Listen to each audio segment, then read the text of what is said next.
1. júna 2005 vzniklo Europe Direct Senica a začal sa písať náš príbeh.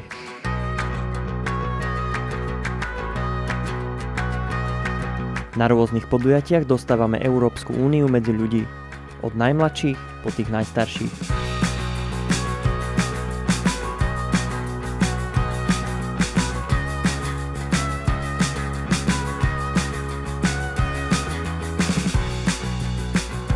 Súťaž Mladý Európan je tu s nami od začiatku a k jej 20. výročiu sme odštartovali súťaž Senior Európan.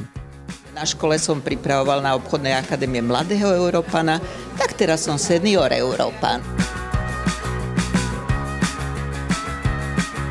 Jednu okrúhlicu sme už oslávili a vážime si, že ste s nami aj pri tej ďalšej.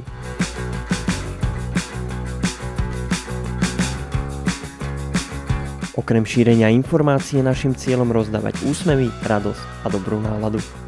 Záleží nám aj na našej planéte, preto sú Ekodeň a Senický týždeň dobrovoľníctva podujatia, ktorých sa vždy radi zúčastňujeme.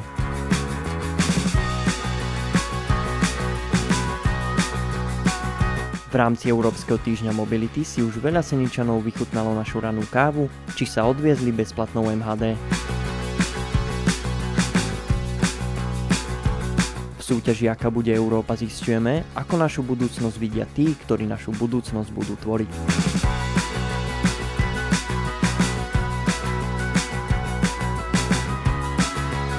Nedostávame iba Európu k ľuďom, ale dostávame aj Európu k nám do Senice a 1. mája s príchodom jary spolu oslavujeme aj Deň Európy.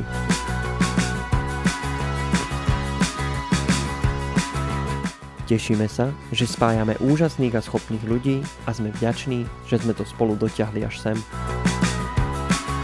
Sme Europe Direct a spolu vás zbližujeme s Európou už 20 rokov.